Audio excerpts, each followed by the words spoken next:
Welcome to Signal, the podcast that raises your frequency. I'm Maury Fontanez. And I'm Melissa Grushka. And today we have a very special guest, comedian, TV presenter, and mindfulness expert, Dermot Whelan is with us. Bean, are you ready? Super ready. Let's do it. Hey, Bean. Bean. There's three of us on the screen today. It's so fun. It's a sandwich. Dermot, welcome. Maury and Melissa and all your wonderful listeners, thank you so much for having me on the podcast. I'm a genuine fan. Maury, I loved your book. And so I'm loving your guys' work, and I love the joy and fun and crack, as us Irish like to say, that you're bringing to it. That's not the narcotic. That's the general sense of Emerald Isle fun. But sometimes we also like to do crack. So yeah, sometimes it does sound like we're doing crack. Whatever gets you through. Dermot, thank you. Dermot and I had the pleasure of meeting on your podcast, the Mindful podcast. And I said to you, you have to come talk to me and Bean because we are so aligned in so many ways. So thank you for taking the time. Are you in Dublin right now?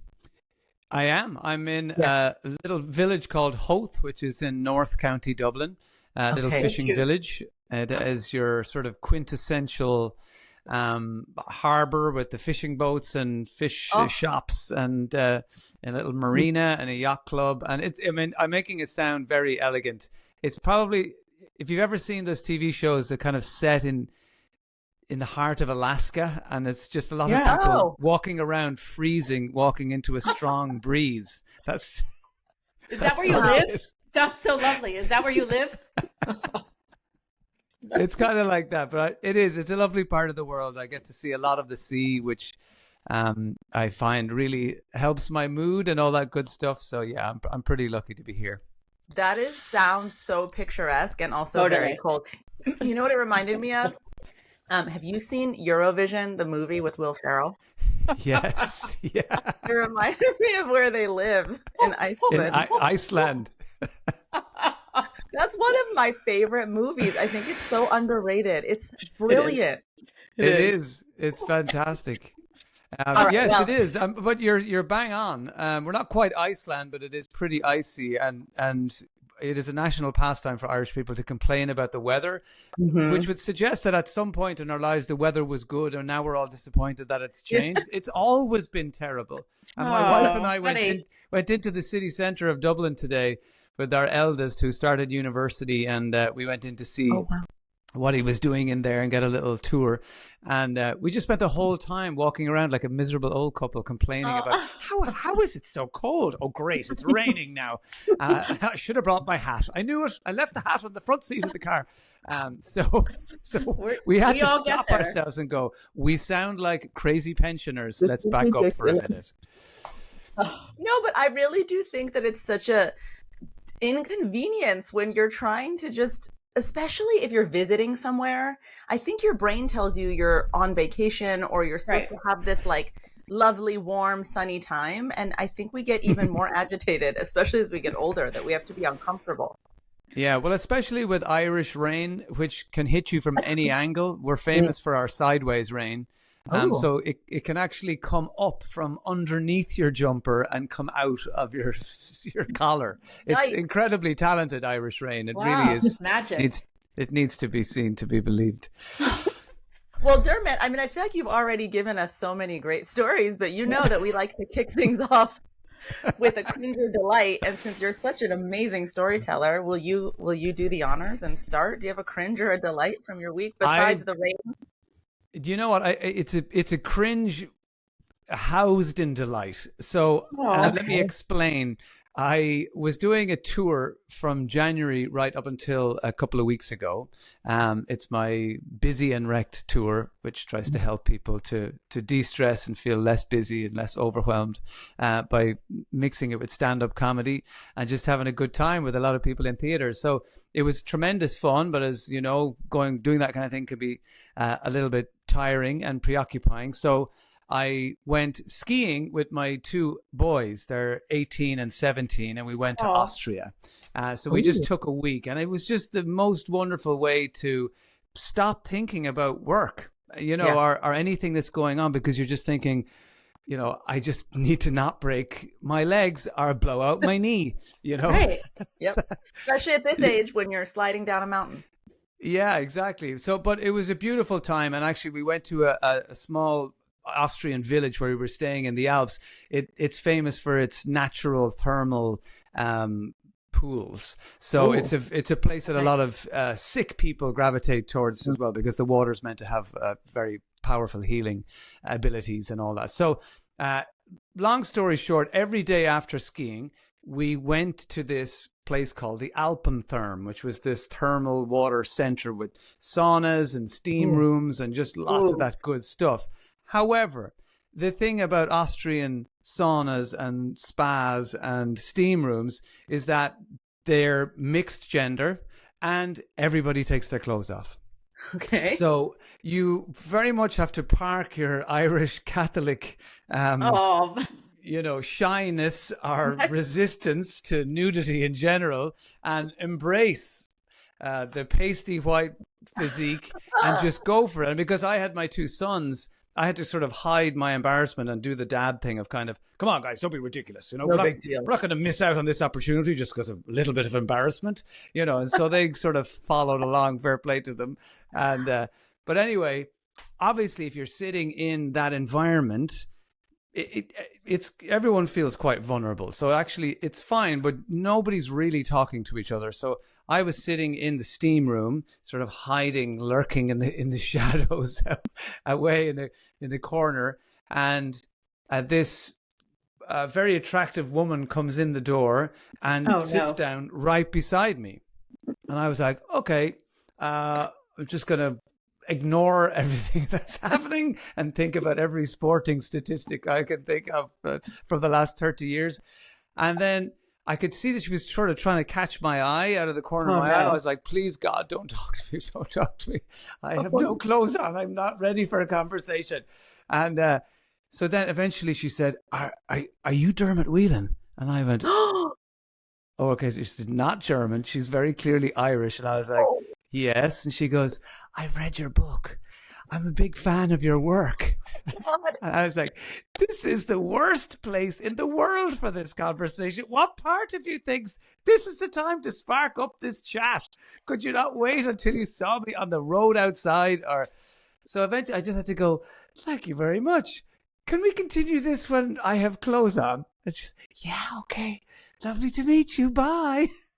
And it was just one of those weird interactions that was very, very cringy. And so you can't make that up, Dermot. That's like a scene from a movie.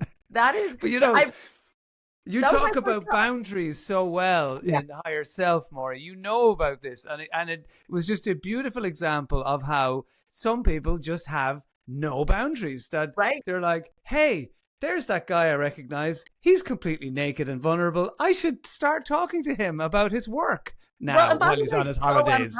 Like, I'm also naked and I don't care. So I'm just going to strike up this conversation. It's wild. I honestly think, first of all, that is the best story we've gotten on Signal yet. But I always think, like, God, how free to be that, sorry, but clueless. Like, she's not bothering herself with all the shouldn'ts and can'ts. She's just coming right at you in the naked sauna. Wow. Yeah, it was an interesting experience, and I think it's quite freeing. And you realize how many of our social rules are sort of just there, and the minute everyone decides to do something else, you can actually slot into that fairly quickly. And within a little while, we were comfortable, and it was fine. It seemed quite normal.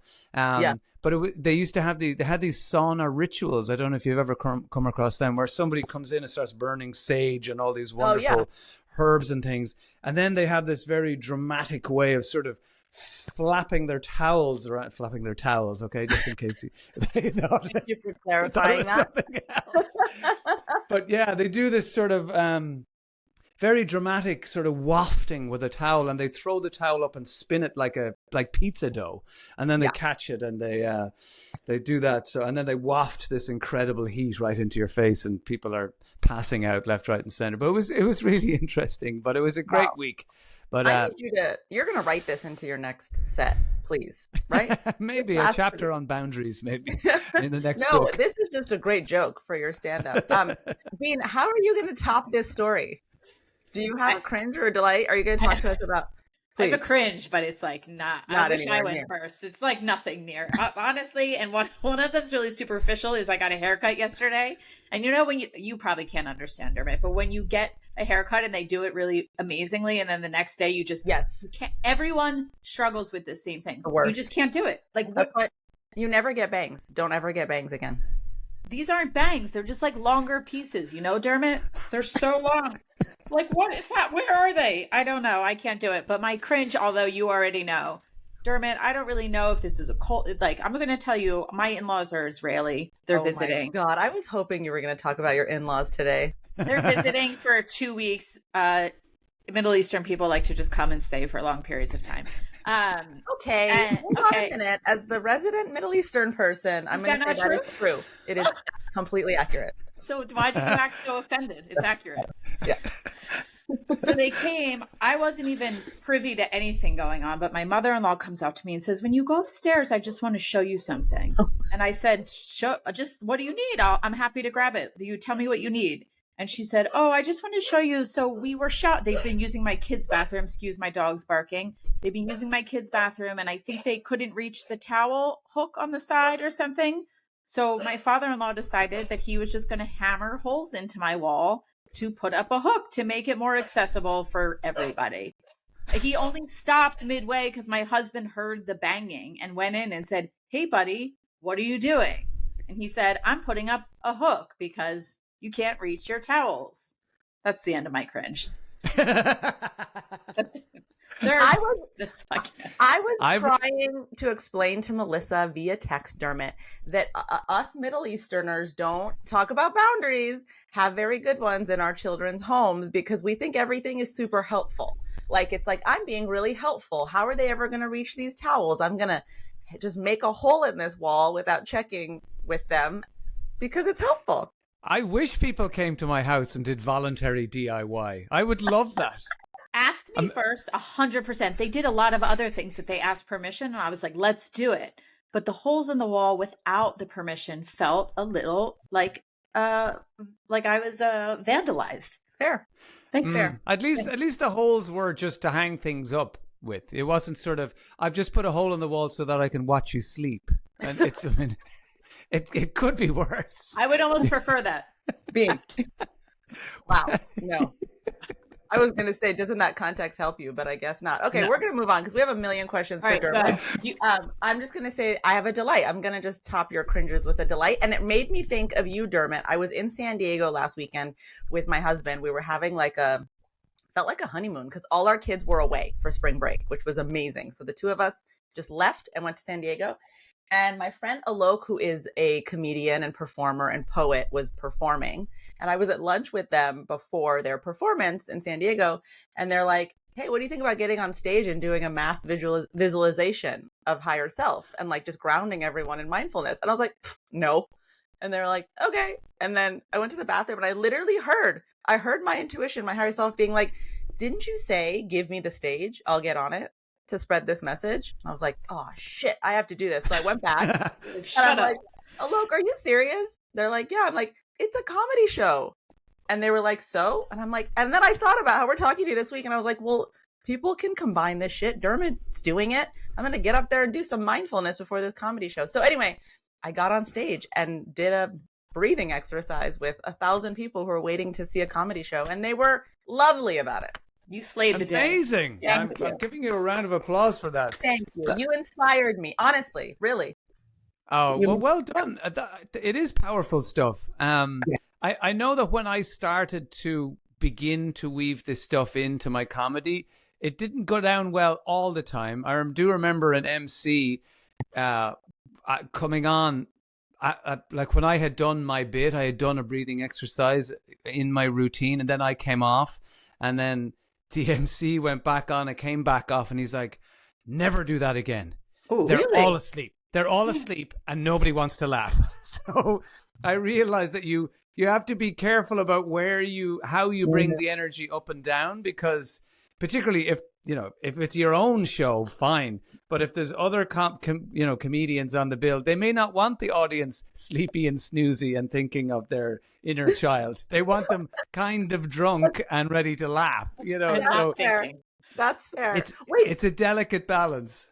So help us get to this point in your career, in your life, where you decide to do this. So can you just fill in our audience? You have been a TV presenter and you had a career you had your own show. Talk to us about that, and then why the change? What happened to make you change course?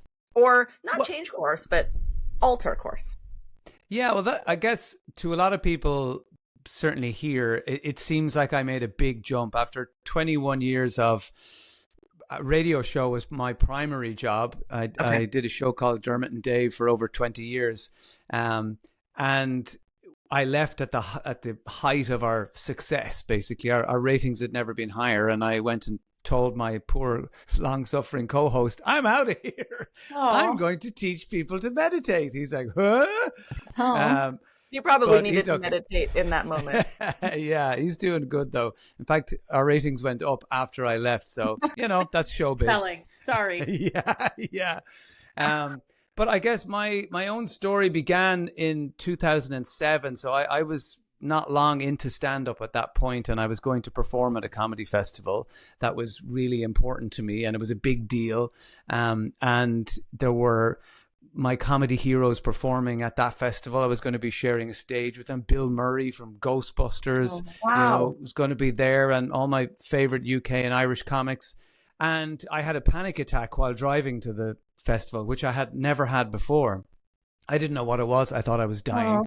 And then I had to pull the car over and was gasping for breath. And an ambulance came and they put me in the back of the ambulance. And I was lucky that they had a piece of life-saving equipment that day that I really needed. It was called a brown paper bag.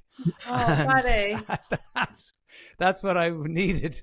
I was hyperventilating, and they told me, you've had an anxiety attack. And they said, do you have a stressful job? And I said, I'm a stand-up comedian. And they went, okay. And they all blessed themselves.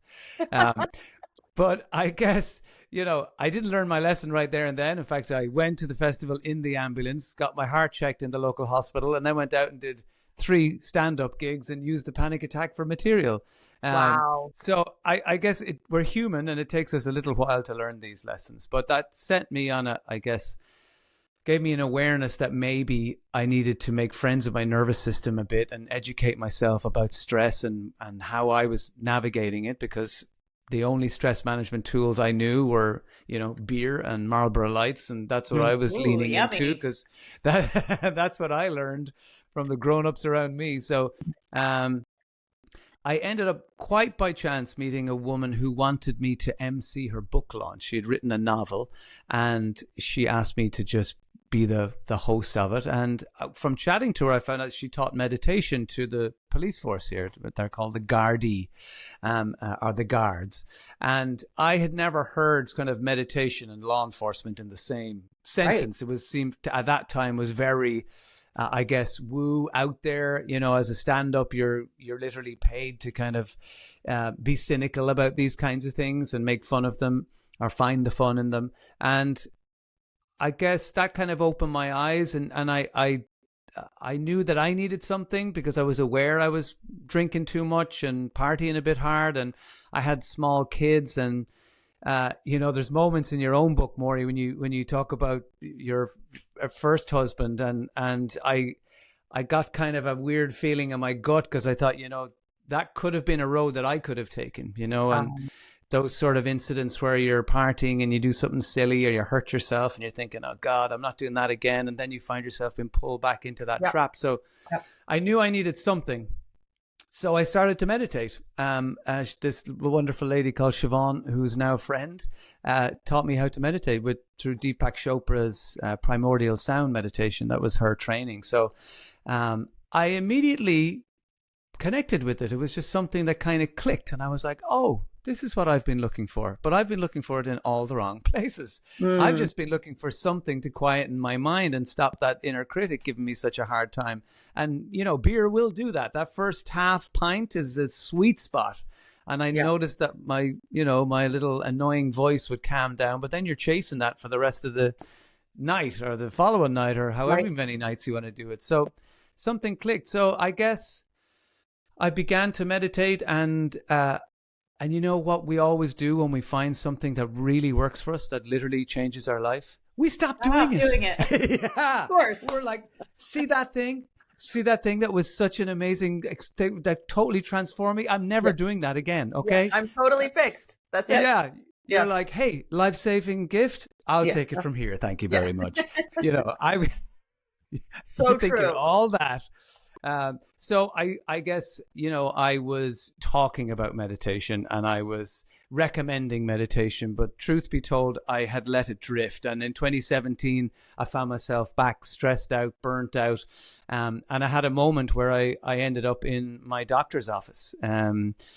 And I was sitting with this wonderful woman, and she said, so what can we do for you today? And I burst into tears and I couldn't stop crying. It was one of those shoulder shaking, ugly cries. Those are good ones, though. Those are the needed cries. Yeah, you know, it's like someone turns on the tap or the faucet, as you call it, and it just is coming out whether you like it or not.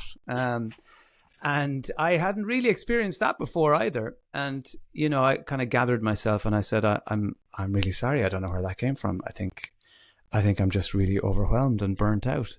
And, you know, I'll never forget what that kind doctor said. She looked at me with a lot of kindness and she said, me too. Wow. I was like, what? She's like, I'm completely burnt out. Yeah. I have a load of patients out there. I don't know how I'm going to get through the day. I was like, this is not how I expected this conversation to go. You know, I don't know. One of us needs to have it together. Yes. How powerful for her to do that. I feel like that is the moment where a healer can be the most healing, is when they're right alongside you. Yes, I know, because it could have gone either way. I could have reported her to the medical board. But what kind of doctor are you? But I guess I realized in that moment, you know, this is where we are in the world that we live in, that, you know, even the people who have made it their life's calling to care for others, they're often more burnt out and stressed out than we are. Yeah. So, you know, after that, that wonderful encounter, I decided, okay, what do you want to do here? Do you want to go back to the way, you know, you used to do things and start reaching for the pints of Guinness again? Is this what we're going to do here? You know, are you actually going to lean into the stuff that you know works? So I booked a teacher training course with a chap called David G in California that evening on my laptop. I'll never forget. I just opened it. I was like, enough of this. And I booked it. And it was just really to hold myself accountable and to deepen my knowledge and really lean into the stuff that I knew worked. I had no intention of becoming a teacher, but I guess that's what happens. You know, I started sharing the information when I came back with friends and family, and then started doing a bit more here and there. And you know, what was lovely is that for years I felt like I had two sides to my personality. And sometimes we can feel like we have the outer part and the inner part, and sometimes we feel like they don't gel very well. So for me, I had the outward comedian, performer, jazz hands type version of me, but I also was aware that I had this quieter, deeper, introvert, spiritual side of me that I didn't see how those two things were ever really going to mesh, you know. Right. But it was actually from my teacher, David G, in California, that he was the first person I heard who made spirituality and these ancient teachings funny and fun. And I was like, wow, you can do that. Because I think a lot of the time, that's what I love about your podcast and the way you communicate all the wonderful information that you do, is that you don't take the wellness world takes itself very seriously. And when I hear it being presented in a way that's real and fun and laughing at our own foolishness and mistakes, and you know, that's the stuff that really resonated with me. So I guess I just started to open my mind to the idea of maybe there is a way that I could actually use my humor and comedy training to actually communicate something a little bit deeper. And that's what I've been doing for the last, gosh, I guess 6 years or so. Wow. How do you incorporate that into stand-up? Because I'm going to go do it. Yeah, it's a great question. I'll give you the outline of my show and how it works. Yeah. I like to share my own experiences, and sometimes they're sort of mildly traumatic with a small t, but there's humor in there if you want to find it. There's got to be some trauma. You're a comedian. Exactly. Right? Yes. That's where we get our stories. Twisted and broken. But yeah, I mean, there is. They're in the darkness, there's always humor in there, you know. And that, in a way, allows you to process it yourself as you're reliving these moments, which the temptation would be to go, God, I'd never admit that in public. But actually, if you can talk about your own moments of, you know, was I proud that I was bawling my eyes out in a doctor's surgery? Not particularly, but actually, if I can share that story, you know, with people with a bit of humor injected into it, then they might go, God, yeah, actually, I had a moment like that too. And gosh, I guess it is kind of silly when you think about it, you know, and you start to take some of that heaviness out of it, you know? Yeah. So I share my own story through essentially stand-up comedy. I have what would be best described maybe as a funny TED Talk. So I take people through, in my first show, Mindful, I took people through meditation and busted a lot of myths about it, and put up those images of people in the lotus position on mountaintops, which annoy me because it's not real. You know, it's always a really beautiful woman on the end of a wooden jetty by a lake. That's the other classic one. Oh, I like that though. I always think there's no way that's Ireland, because if it was, that wooden jetty would be so rotten from constant sideways rain that she would have drowned by now.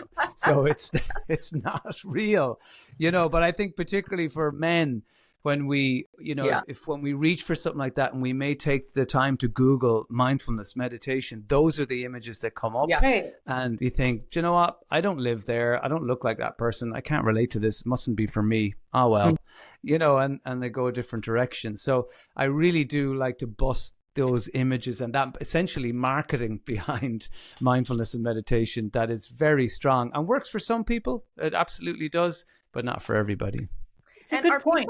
Go ahead. Go ahead. No, you go ahead. It's a good point that now that you say it, I never really thought about it, but I do feel like now that you say it, mindfulness is really geared towards women more. Like I don't feel like I never even thought about it, I guess, because I'm on the receiving end, so I don't have to think about it. But you're right that you're giving a platform for all these men to say, oh, hey, that's something I'm going through also. I love that. Well, that actually that goes to my question too. Sorry, I don't want to cut you off. Finish your response, but I wanted to talk to you specifically about men's response to your work.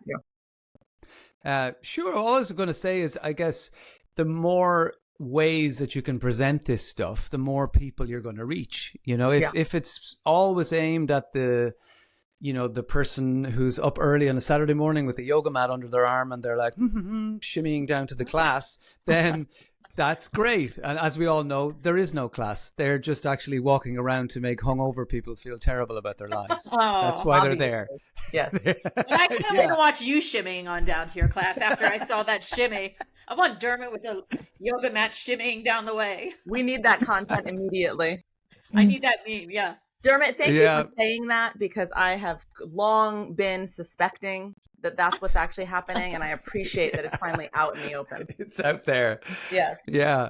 But yeah, I guess one of the beautiful things for me out of the experience of doing the live shows and even in the corporate stuff that I do is seeing the amount of men in the audience, because I have always been the guy or the other guy in those rooms where it's literally 98, you know, it's 100 people at a spiritual retreat weekend. It's 98 women and 2 guys, and you know, one of them may be the teacher. So I know I know what it's like, and a lot of it is the language used around it, the imagery used around it, and it's not that there's anything wrong with that, and I hope your listeners don't think that I'm, you know, just belittling any of that. It's powerful stuff, and it really helps a lot of people. But again, I guess there are some people, and not just men, there's some people who just don't gravitate towards that I guess more traditional way that it's been marketed. I don't want to call it fluffy because again, that sounds like our woo, because Right. it belittles it. It's not what I mean, but it's just presented in a particular way. So if I can tell a bunch of people, primarily men, that hey, look, these techniques we're about to do, I've shared them with the Irish international rugby team and the women's international football team and soldiers in the Lebanon. They're all doing this. And they're not lighting, scented candles and Holding crystals, tapping their dream catchers into the wall. They just want to actually learn the get techniques. 3 hours sleep, while the bombs fly either way over their heads, So this is the soldiers, obviously, not the rugby team. That would be quite intense.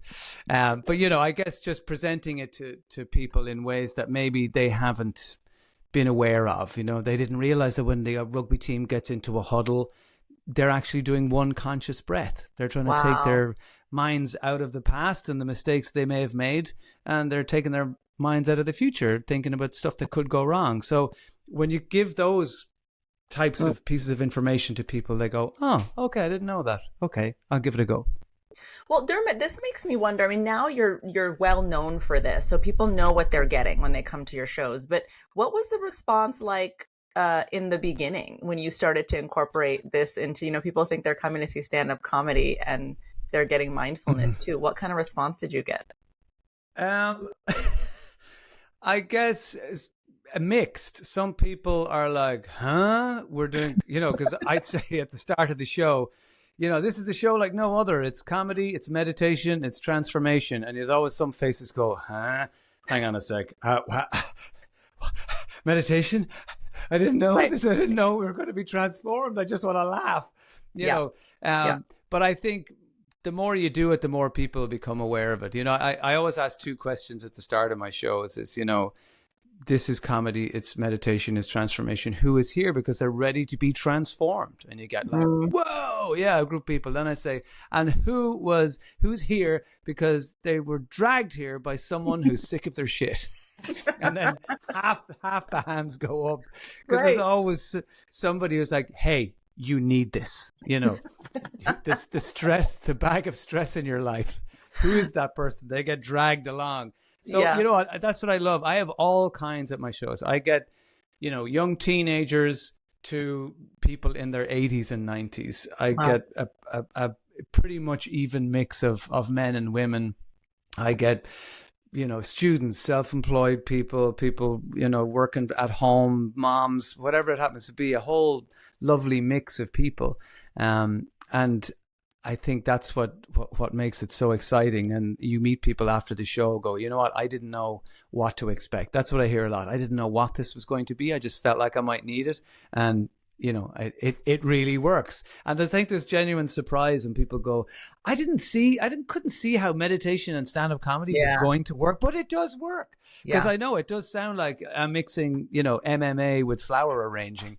How is this going to manifest on stage? But I guess, the humor and comedy is the tool to open up a lot of minds and open up people to something they haven't tried. And you can see it in the body language of people, who will come in. They've had a tough week. You don't know what stresses they're carrying around with them, what stories, what heaviness they have in their hearts. And you see they'll have folded their arms and they're tight and they're like, you're not going to get me. You're not going to get through to me with your meditation, you weirdo. And the more you make them laugh, you see their bodies soften a bit and they open up and then okay, they're now open to maybe trying something that they were closed off to before. So that's powerful. So fascinating. It makes it so much more palatable with the comedy for somebody who is really opposed to the idea of mindfulness. It softens it by making them laugh first. Yeah. Well done. I'm Dermot, so proud of you. Yeah. We have a lot of listeners who are listening because they are either in the middle of a life transformation or they crave a life transformation. And, I think a lot of people who consume media and content that is in the spiritual mindfulness space are, among those of us that are like, what is my purpose? What am I doing here? How do I have more impact? And as I listen to your story, I think about what a huge leap of faith you had to take to transform what you did in some ways, right? I mean, you're known for this radio show. 20 years is not a short period of time. Um, can you talk a little bit about how you overcame the voices or the imposter syndrome? You know, the parts of us that want to tell us, no, no, no, that's crazy. This is never going to work. Like, how did you navigate that?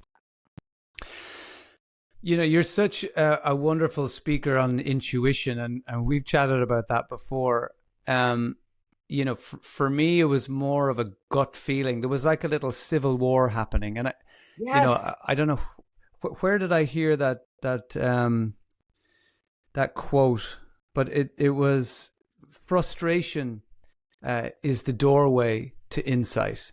Yes, and some of your listeners may have that feeling right now, whether it's in a relationship or a job or some situation in their life where they just are sort of, something's not right. It's just a discomfort here. It's kind of a frustration of, and it was like there was a civil war happening between my head and my gut. And I would get little signals from my gut. I called it my inner potato. Because when I met you, I love it.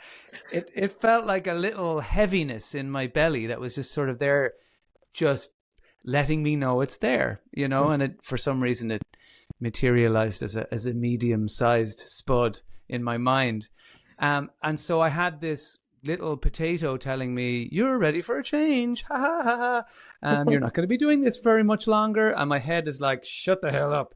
This is a great job. I work a half day with my best buddy. We just laugh at each other and get paid really well to do it. Why would I give that up?" And it's like, you just are, you know. And I guess intuition is a powerful thing where when your gut wants to be heard, it will keep sending you little signals. And you know, I think back in that day when I was breathing into a brown paper bag in the back of an ambulance, you know, I had been trying to cover up every signal that my potato was trying to whisper to me. It was saying, "You're taking on too much work. These early morning breakfast shows are not suiting your circadian rhythms. You need to, you know, maybe work on your self-worth, or, you know, look at a few things." And anytime I got a signal, I would just cover it with alcohol. It was generally or whatever it happened to be, just trying to dampen it down. So I guess, you know, I over the years became a little bit more attuned to those little signals, and that's what it did. I you know, a lot like this, how you talk about it in your book, Maury, that you just start to open your mind to the possibility that maybe you could do something else. And so I just started teaching meditation on the side while I was working in radio. And I got such incredible fulfillment from that. I remember one week in particular, I was doing a show with my co-host Dave, a stand-up show in an arena with a few other comedians. And this was like my dream, to do a show in that place. And I did it, I remember. And I drove away from it going, nah, that was fine. And then 2 days later, I taught meditation to 30 bored insurance workers in a company. And I came out of there like high-fiving the world, like, "Oh my God, this is what I want to do," you know. Yeah. And I remember my agent was standing outside the door and he's like, really, this is it? This is what we're working towards? You know, and even I remember sitting down with my agent and saying, I think I want to be a meditation teacher and I'm going to move into that space. And they were like, what? Yeah. But I had to go through that period of frustration and questioning and arguing with myself. Yeah. And we don't realize in those times that we're actually working stuff out. We're already quite far on that path to change. Yeah.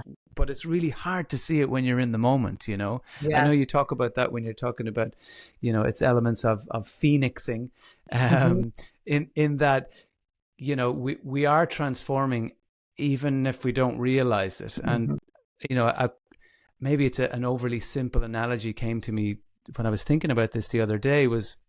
It's like sometimes in our life, we're on one track in the forest and we know that there's another one that we would rather be on. And certainly our gut is telling us that maybe that's what we could try. But to get to that other path, we've got to get through all the brambles and the branches and the icky, uncomfortable stuff, but eventually you will find yourself on that other path. So I guess, a lot of people thought it was strange. Some people still think it's strange, but in a weird way, I don't think it is too strange for me. When I looked at why I was doing the things I was doing and the why of the radio, and how powerful those exercises, as of just sitting down and going, what's important to me? Yeah. What are my values around work and the kind of things that I want to do? And I'd never done those exercises before.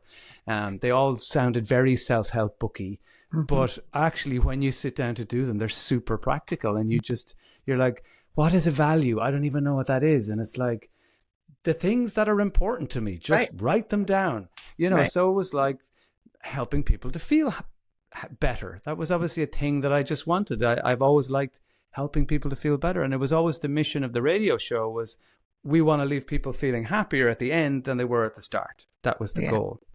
Yeah. So I still see myself doing the same thing. I just do it in a different way. And once I realized that, I was like, well, then it isn't such a massive pivot. It can seem like that from the outside, but actually the values and the goal with my work is still very aligned to what I used to do. It's just slightly doing it, as I say, doing it in a different way. Yeah. You too. The two of you complement each other. You tell us about your book. Is it similar to Higher Self? Yes, that's what I want to talk about. Good question. We want to hear about busy and your rest. message. Yeah, your message together is so aligned and beautiful. Yeah, I mean, Dermot, because we talked about it, but I so relate to this notion that like I'm using the same skills as a crisis manager to teach people to listen to their intuition, which is what taught me about purpose. It's like, oh, your purpose is your purpose. It doesn't matter what you're doing. You could do your purpose in a million different ways. When you have a gift, you can apply that gift in multiple ways. So tell us how Busy and Wrecked is helping to further that purpose. Tell us about the book and what can we expect from it when we read it? Yeah, well, Busy and Wrecked is, for those of you who can see this on the video, I love that. I'm very excited. It's just coming out. Busy and Wrecked, I don't know if you use wrecked in the same way that we do here for, if you're exhausted. That's how we would use. You'd use the same. Yeah. Okay. They're the two words that I've heard the most from people since I started teaching meditation. When I'd be with a group and people will come up to me after it, they'd say, oh my God, I'm busy and wrecked. And I noticed there was a shift in how people were having conversations. You used to be, you would ask the question, how are you? And the answer would be, fine, thank you. How are you? And I noticed that now it's, how are you? And it's, oh my God, don't talk to me, crazy busy. I am up the walls. I am all over the place. I'm chasing my tail. I'm here, there, and everywhere. I'm out the door. I'm flat out, as we say here in Ireland. And then there would usually be a little gap as we kind of, realize that actually that sounds completely unhinged and we have no time management skills and we can't say no to anything. So then I noticed that people were using that phrase, but good busy. And good busy seems to be this way of papering over the cracks of explaining away the fact that we're, on the verge of a nervous breakdown by somehow suggesting that, well, you see, all this stuff is crazy and the pace is kind of out of control, but I chose it all, so it must be fine. It's good busy, and you're like, really? Yeah. And it's like, yep, I have a heart rate of 175 and I haven't put my kids to bed in 4.5 weeks. And I was so exhausted this morning, I called the bus driver mommy, but good busy. I noticed that this was a lot of the language that we're using these days. So I just became really curious about it. So the book is an exploration of why we're going around telling each other that we're super busy, up the walls, crazy busy, chasing our tails, but good busy. Why we feel overwhelmed, why some of us are crying in our doctor's office, and what I found out through a year's research of busyness was that a lot of it isn't our fault. There actually is a change in the way that we're speaking, and it's not just our perception of it. There's a lot of science that's come out of Columbia Business School in the States. There's a woman called Sylvia Bellezzo has done a lot of study on this, and what they found is that we are indeed engaged in constant busyness signaling to each other. And we like to signal that we have little time for our personal lives, and you know, we work lots, and the more time that we can demonstrate we spend working, and the less time we can demonstrate that we have for our kids, the higher social status we give ourselves. And that's really interesting, because it's never been like that all throughout history. All throughout history, the more wealthy and more successful you were, the less you worked. That was it, you know. Right. Do you get that show, Downton Abbey? Yeah. In the States? Yeah, we get it. it. There's a character in that called Violet Crawley. And she asks the famous question, what's a weekend? Because, you know, her, you know, literally the leisure class had no idea what a weekend was. You know, this was 100 years ago. Because every day was the same. They didn't work. Other people did. But actually, they reckon in the early 70s in America, that started to change. Right. That for the first time, the top 10% started to work longer hours than the bottom 10% of society. And it had never been. There was a shift. And, you know, I don't think in Ireland in the early 70s, we were quite there yet. I know at the time we were actually protesting in the early 70s outside our government buildings about the reduction of the drink drive limit to 12 pints. Oh my gosh. They were bringing it down to 12, and there were protests. They were clanging the gates saying, this is unacceptable. What is this? Tuesday? You know. Y'all have your priorities straight over there in Ireland. But look, we did catch up with the rest of the world eventually. But so I guess the book is an exploration of busyness. It's a reassuring message to people that a lot of our overwhelm is not your fault. It's the way the world is set up, or the demands on our nervous systems have never been like this before. So it's no wonder we feel frayed around the edges sometimes. And also then I have my deep space toolkit in there that I share to help people to step out from busyness and to maybe become aware of some of our behaviors that do contribute to our busyness. And there's free guided meditations in there as well, audio meditations. So there's lots on offer, but I find it a fascinating time to be alive to the way the world is at the moment, and how wonderfully resilient we are to navigate all these crazy changes going on. Yeah, absolutely. And how can't much wait to read. Yeah, we are going to run and order this book immediately. We want to ask you, can you do us a slight favor before we let you go? You've been so generous with your time.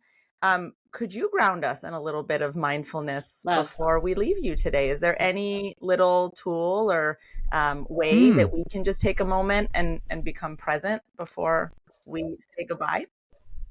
I would be honored. And your dog is obviously also honored to be part of it. You need to relax. It's okay.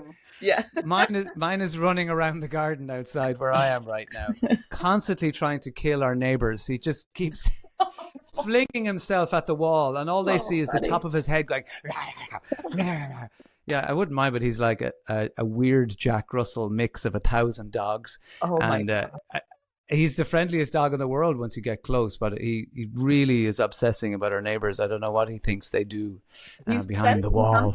He's sensing some weird energy. Yeah. Yeah. Well, I think what I'd love to do maybe is one that's along the lines of the book. And for any of your listeners who maybe have been having a hard day or a hard week and just feel that they're carrying some stuff. So maybe for the next minute, all I'd ask is that if we could put one hand on the belly, okay? It's a nice place to start, to come out of our heads and just put one hand on the belly. I find this works best if you put your hand on your own belly. This is... Damn. I'll have to move. There. It could be the start of something beautiful. Who knows? So all I want you to do is just imagine that there's a balloon in your belly. And when you breathe in through your nose, you inflate that balloon. And we hold it in there for a moment. And then we let go. And as we do that, we soften our shoulders and we relax our jaw. And we breathe into our belly one more time. And we hold. And then we let go. Beautiful. And for the last few seconds of this little mini meditation, I'd like you just to think of the two words, let go. And so we're going to invite an opportunity in to just let go of any things that we've been carrying around, any tension, any stresses, any anxieties, maybe any heaviness that's hanging around your heart at the moment. And what we're going to do is we're going to just silently repeat, let go in our mind. And when we breathe in, we're going to silently say, let. And when we breathe out, we're silently going to say, go.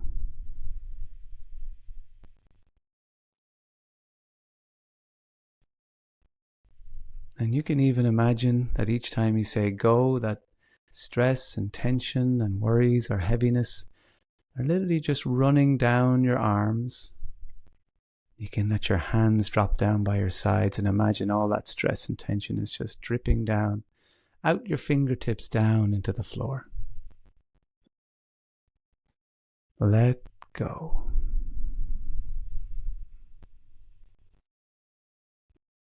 Let go. Beautiful. And we'll lock it in with another nice deep belly breath. We hold and then we're going to sigh this one out. Let go. Wow. And we're back. And now that you're all nice and relaxed, I'd love you to give me your bank details.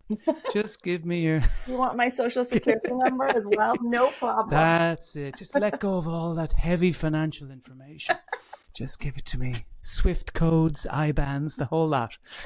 Guys, thank you. Dermot, so effective, so simple and practical and effective, and you still managed to make us laugh. Dermot, this was such a delight. And I have to say, you guys, run out and get busy and wrecked. I mean, as you can hear in Dermot's voice and in his teachings, he has so much to share, but in such an accessible way that also invites in joy. So run out and get busy and wrecked. Dermot, where else can people find you if they want to stay connected? DermotWhelan.com. That's DermotWhelan, DermotWhelan.com. And I'm Dermot Whelan Official on Instagram. Amazing. We'll link to all of that in our show notes. Thank you so much. You're very kind. You. And keep up the amazing work, Maury and Melissa. It's just been a really, really gorgeous opportunity to meet you both. And keep doing what you're doing. And it's fantastic. Yes, thank you, Dermot. Come back and talk to us soon. Guys, this has been another amazing episode of Signal. Tune in next week for another episode. And Dermot, thank you again. Bye. Thanks, guys. Bye.